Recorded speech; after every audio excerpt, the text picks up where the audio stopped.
चतुर्थी का जो व्रत करने वाली होती हैं, जो चतुर्थी का पूजन करने वाली होती हैं, उनके भीतर का एक भाव होता है कि जैसे ही शाम का समय आए चंद्रदेव का पूजन करें। चंद्र जब प्रकट हो जाए, कलश भर लिया, उसके नीचे आखा दाना रख दिया, चावल गेहूँ जो भी आप रखते हो पूजन के लिए, ऊपर पात्र आदि रख दिया जलाशय, फिर अपन ने घी का दिया लगाकर पूजन भी कर ली। तो जो चतुर्थी का पूजन करने वाली होती हैं, जो चतुर्थी का नियम व्रत धारण करने वाली होती हैं, बड़ी बड़ी चतुर्थियाँ करती हैं या उसका नियम धारण करती हैं, तो चतुर्थी का जो पूजन करती है वो किस चीज के लिए होता है? केवल संतान, पुत्र, परिवार, हमारा कुटुंब, हम जिस कुल में हैं, हमारा कुल वैभव की ओर बढ़े, संपदा की ओर बढ़े और उसकी आयु बढ़े,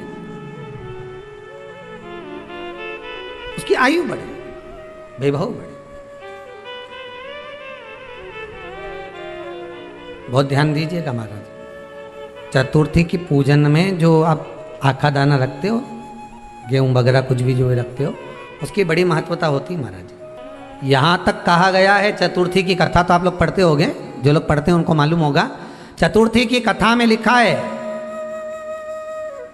चौथ माता के व्रत में वर्णन किया गया है कि वो आखा दाना जो रखा जाता है, मान लो कोई जरूरी काम होता है तभी आखा दाना को रखा जाता है, संभाल के रखते हैं कि हम इस काम के लिए जा रहे हैं और हमारा ये कार्य सफल होना चाहिए।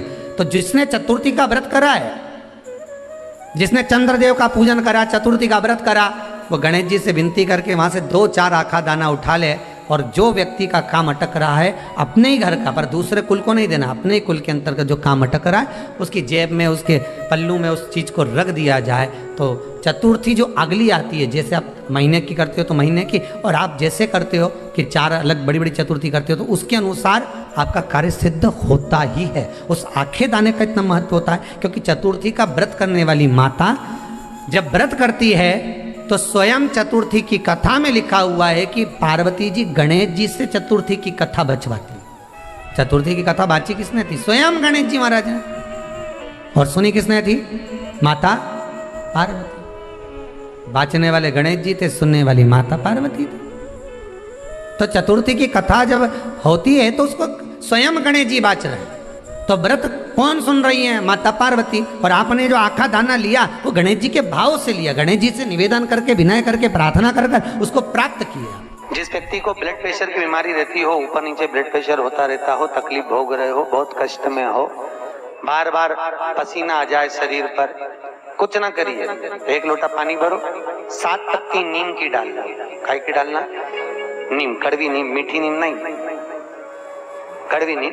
7 पत्ती नीम की डाल लो और 7 उसमें बेलपत्र डाल लो। जिस व्यक्ति का ब्लड प्रेशर हाई हो, लो हो, उसके कमरे में उसको प्लेट से ढककर रख दीजिए। सुबह स्नान कर कर वही व्यक्ति जिसका ब्लड प्रेशर ऊंचा नीचा होता है उसको शिव जी को समर्पित करना। शिव को चढ़ाकर उसी का पानी 7 बार उसी स्थान पर ग्रहण कर लेना। व्यक्ति का ब्लड प्रेशर बराबर हो जाता है। मात्र लगभग अगर सोमवार कर रहे हो तो 11 सोमवार करो, प्रतिदिन नियम से कर रहे हो तो 15 दिन कर लो, उसमें बराबर। फिर कभी जिंदगी में ब्लड प्रेशर की बीमारी चली ही जाती है, कोई दिक्कत नहीं है।